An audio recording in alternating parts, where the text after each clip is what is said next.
Basag na naman yung script, mga kababayan, no?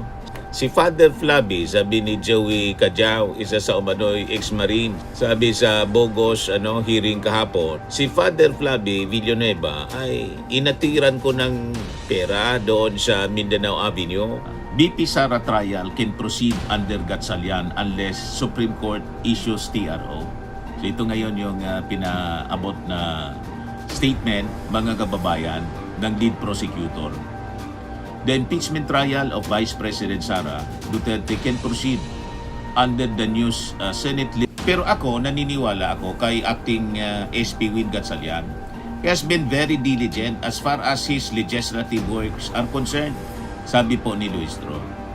Luistro defended Gatchalian against doubts over his lack of law degree, pointing to nagbabagang mga balita at pagtalakay sa mga isyu ng lipunan. Bulsa, opinyon, banat at paglalantad sa katotohanan. Bulsa, what you see is what you get.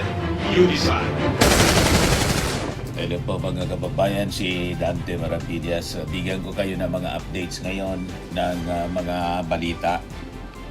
Nag-react na rin mga kababayan yung bishop ng Diocese of Cubao kasi may dineliver daw na isang maleta at envelope ng pera itong isang ex-marine para kay Father Flavi. Isabi ng bishop ng Diocese ng Cubao, there is no church niya entrusted to the Society of Divine Word on Mindanao Avenue or anywhere in the vicinity. Booking na naman po yung kasinungalingan. Basag na naman yung script, mga kababayan, no? Si Father Flavi, sabi ni Joey Cajao, isa sa umano'y ex-marine, sabi sa Bogos hearing kahapon, si Father Flavi Villanueva ay inatiran ko ng pera doon sa Mindanao Avenue. Wala man niyang church entrusted to the Society of Divine Word on Mindanao Avenue or anywhere in its vicinity, sabi ni Elias Ayuban Jr., Bishop ng Diocese of Cubao. Yung sabi po dito ni Bishop Ayuban, this information niya is the work of the devil.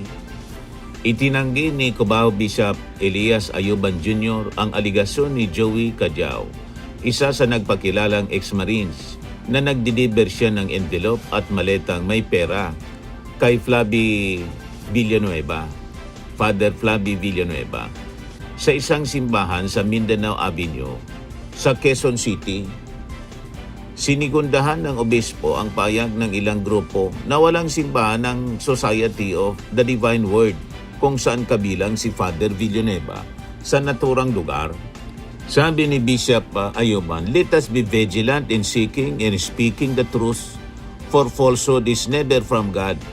Let us work together to combat disinformation and uphold the truth with charity and responsibility. Payo ni Ayuban. Paano yan, Senator Marcoleta and Alan Peter Cayetano?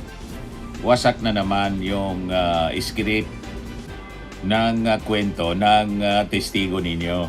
At ito anya na pagpapakalat ng disinformation, trabaho ng demonyo. Di ba? Obispo na yun nagsabi, trabaho ng demonyo. Mismong yung hearing na yun, mga kababayan, na illegitimate. Trabaho yun ng demonyo. Pati yung illegitimate and bastard ribbon committee, trabaho yun ng demonyo. Wala siya, mga kababayan, na legal, civil, o moral na pundasyon, mga kababayan, yung mismong Blue Ribbon Committee. Dahil na buo po ito sa maruming laro at illegal po na boto ng isang pugante. Nung biglang pumasok, mga kababayan, nagpakita si Bato de la Rosa at biglang naging chairman committee, biglang naging Senate President si Alan Peter Cayetano. So malinaw po na isang committee ang Blue Ribbon ng panig ni Cayetano, isang huwad na committee na gumagamit po ng mga huwad na testigo at gawa-gawang mga script na madaling giniba ng mga konkretong ebidensya at batas. At kita niya naman ninyo po yung mga testimonya. So dapat, mga kababayan, pawalang bisa ang bastardong committee na pinamumunuan po ni Pia Cayetano. Dahil nabuo lang po ito mga kababayan, gamit yung tiebreaker vote ng isang pugante, takas sa batas na si Bato de la Rosa. Ang isang pugante na tulad ni Bato ay walang legal o sibil na karapatan na bumoto po at magpasya gaya ng isang ordinaryong mamamayan. Sabi nga ng mga legal experts mga kababayan, sa ilalim po ng jurisprudence at umiiral na batas, ang isang takas ay sumasailalim po sa suspension ng kanyang mga sibil na karapatan. Hindi maaari mga kababayan na ang isang nagtatago sa hustisya ay magdikta ng pagpapatakbo po ng committee sa Senado. Ang pangunahing issue dito mga kababayan, pangunahing usapin dito, hindi po ang atungkol po sa flood control o kay Martin Romualdez, kundi po ang mismong legalidad at mismong legitimacy ng committee. Isang pangunahing prinsipyo po sa batas, yung tinatawag po, lagi nating napapakinggan, fruit of the poisonous tree. Kung ang pinag-ugatan ng committee mga kababayan ay illegal at labag sa proseso, ang lahat ng naging produkto at pagdinig nito, automatiko pong illegal at wala pong visa. Ganun lang po yon mga kababayan. May bago po at lihitimong Blue Ribbon Committee, yung pinamumunuan po mga kababayan ni Erwin Tulfo. Kaya official na po na idiniklara na bogus yung committee po mga kababayan na pinamumunuan ni Pia Cayetano. Ngayon, sa ginawa pong moro-moro na hearing, ang mga partikular mga kababayan na detalye kung bakit imposibleng totoo at talata po na talagang gawa-gawa yung script ng 18 Marines. Yung detalye po sa kaso ni House Senior Deputy Minority Leader Laila De Lima. Kaya sabi po ni De Lima, blatant lies niya ang naging mga paratang sa kanyang tumanggap siya ng maleta.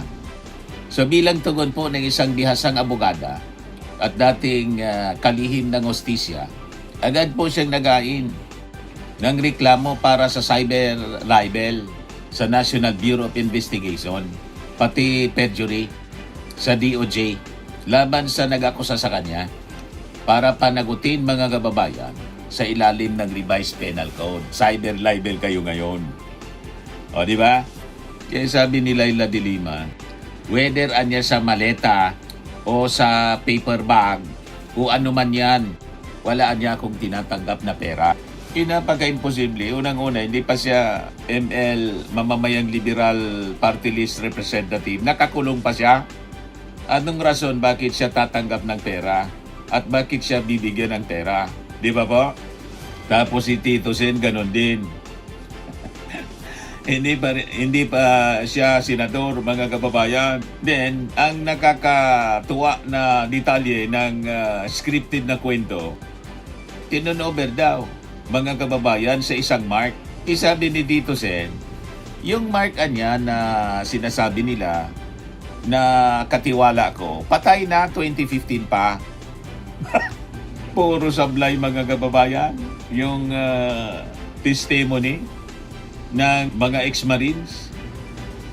Maintindihan natin din itong mga ex-Marines kasi mga iwol pala yun. Yung iba natanggal. Siguro nag-anak buhay lang. Kaya mga kababayan, ang sabi, ginamit lang ito ni Mike Defensor.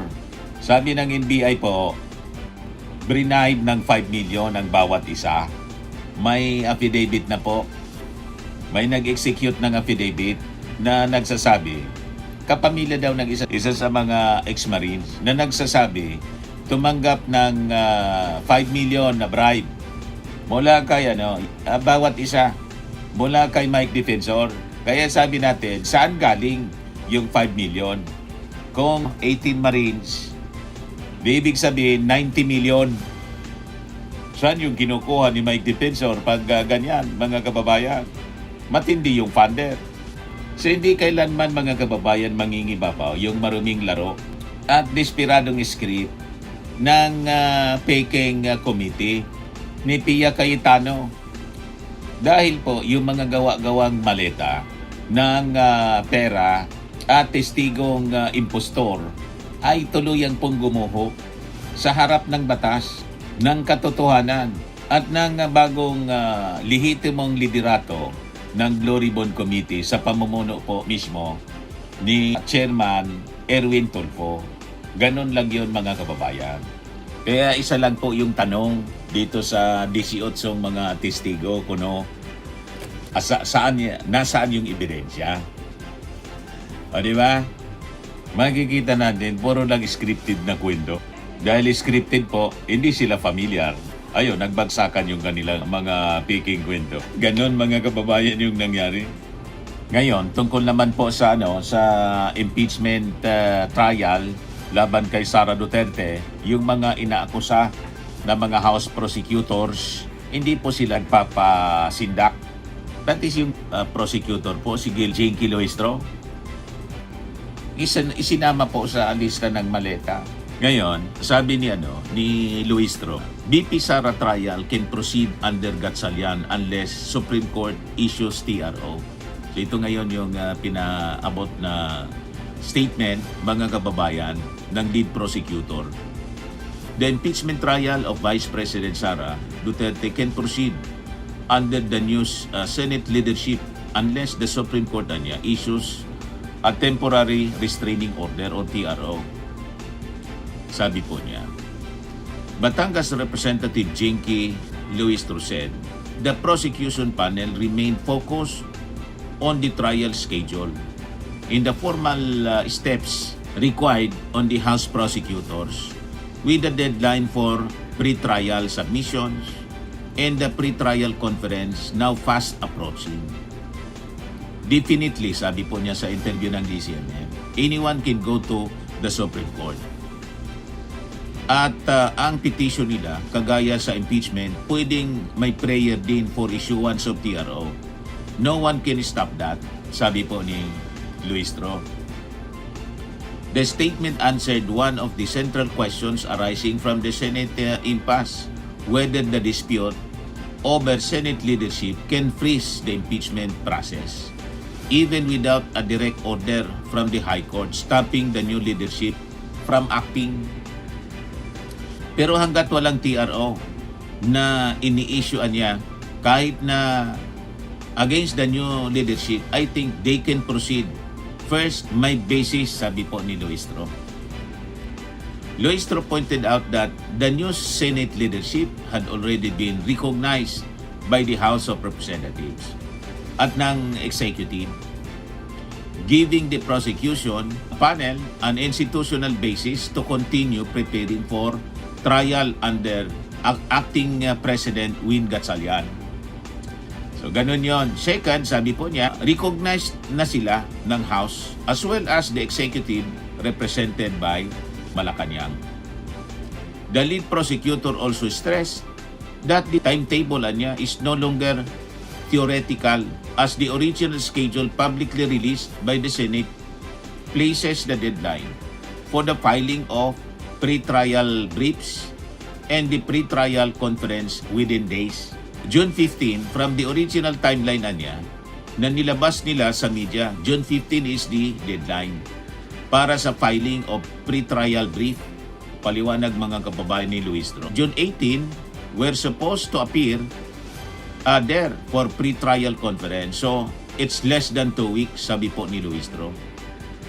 Amid the uncertainty created by the Senate leadership fight, Luistro maintained that the House prosecution team cannot afford to be paralyzed by the disorder because the impeachment trial niya is a constitutional process demanded by the public and carried by the prosecutors in the interest of accountability.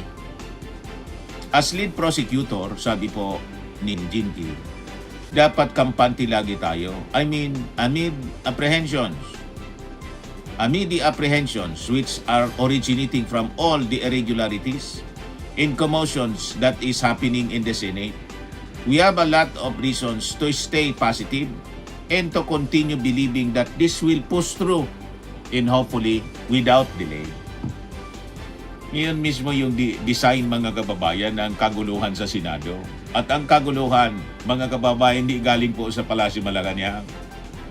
Mali yung mga sinasabi nitong mga Duterte senators na may nanggugulo sa kanila. Ang nanggugulo, mga kababayan, sila. Ginugulo nila yung Senado.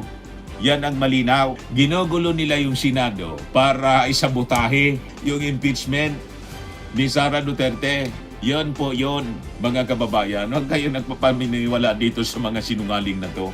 At itong bogus hearing nila, all decide, mga kababayan, para i-distract yung atensyon ng ating mga mamamayang Pilipino sa impeachment trial ni Sara Duterte. Acting Senate President Win Gatchalian can preside niya over the impeachment trial of Vice President Sara Duterte despite not being a lawyer, while the Senate also has the option to designate or elect another presiding officer under the amended impeachment rules.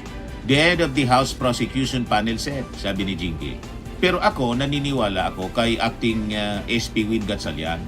He has been very diligent as far as his legislative works are concerned, sabi po ni Luistro. Luistro defended Gatchalian against doubts over his lack of law degree, pointing to her own observation of how he prepares for legislative work and manages committee and plenary responsibility. Magaling po siya, no? Plenary responsibilities. Magaling mag-preside itong si Win Gatchalian. Matalino. At nag-aaral yan. Kasi nung bumisita ako sa opisina niya, pati whiteboard niya, punong-puno ng mga lecture. Sabi po ni Luistro.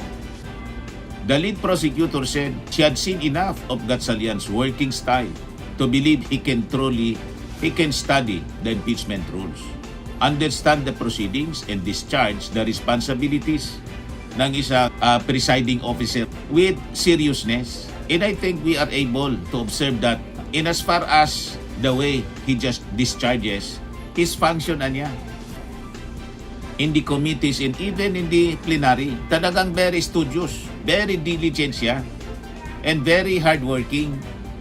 Sabi po ni Luistro describing Win Gatchalian. Naniniwala ako niya, hindi man siya abogado, kaya niyang aralin at panindigan ang pagiging presiding officer. At the same time, Luistro said, the Senate had already amended a significant portion of its impeachment rules, giving the chamber flexibility to designate a presiding officer except in cases involving impeachment ng presidente.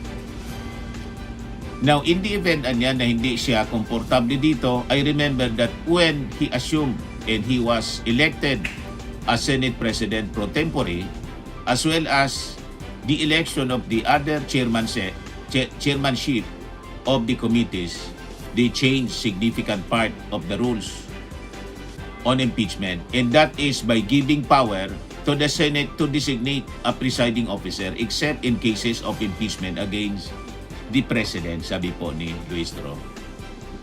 Luistro said this gives Gatchalian niya two possible routes: preside over the impeachment court himself after taking the required oath, or allow the Senate to choose another presiding officer na isang abogado. Di ba? Pero siyempre, hindi si Marcolita at saka kasi minority na sila. Si Alan Peter Cayetano na gusto pang mag-preside. At hindi din siguro si Sisi Escudero kasi 4 tweet yun. 4 tweet archive. Kahit sumali na siya, mga kababayan, sa new majority. Nandiyan naman si Kiko Pangilinan na isang abogado. O, di ba? O, ganun, mga kababayan. Mas komportable tayo kung si Kiko. Pero kung kaya naman siguro. Di ba? So ang maliwanag, may option si Acting SP Win. He can proceed to presiding over the impeachment court after it takes an oath. And the second option niya is the Senate can actually designate or elect a presiding officer to preside in the impeachment trial. Yan ang dalawang option niya, sabi ni Jinky Luistro. So kailangan po na ibalik natin yung conversation, yung discussion sa impeachment. Kasi pilit po itong nilulunod ng mga DDS senators. Gumagawa sila ng mga kwento-kwento, controversy, kaguluhan para yung attention ay mabaling sa mga ginagawa nilang mga drama. Huwag tayo pabubudol sa kanila, mga kababayan. Okay ba? Spreading and lifting cream, pinapahid po sa mga pulses in affected area. Mainam po sa paninigas ng mga kasukasuan. Ito naman po, Automax Radiant Serum. Sa mukha naman yung application, anti-aging po siya. You will look 10 years younger than your age. Sa mga cancer patients naman po, baka lang gusto ninyo itong itry. Neng siya red mixed fruit drink. Hindi mo po siya gamot, food supplement siya. Kaya lang, gawa siya mga kababayan sa goji berry. Yung goji berry may anti-cancer properties. O ngayon, yung mga inquiries ninyo, dumiritso na lang kayo sa aming messenger sa Facebook para masagot namin agad. Ayos pa? Ayos na ayos niya, Mr. Maravilla. Sa mga nagana po ng malinis and spacious fitness gym, pumunta lang po kayo sa aming Colossal Fitness Gym. May Grab car rental din po kami. But anyway, ito po pala yung aming bagong product na binibenta online. I am worldwide amazing pure organic barley powdered drink mix from Australia. Negosyo to ng aking anak na architect entrepreneur Riz Maravillas. Ayan po. Kontakin na lang po ninyo siya, Riz Maravillas on Facebook. Ang mga health benefits niya, boost immunity, improves digestion, enhance energy levels, packed with antioxidants, prevent cancer. Ito naman po yung bago naming product na binibenta online. Eye Glow Serum, whitening po siya. Tingnan ninyo yung epekto sa aking anak na architect before and now. Yung mga inquiries po ninyo, dumiretso na lang kayo sa kanyang Facebook account, Riz Maravillas.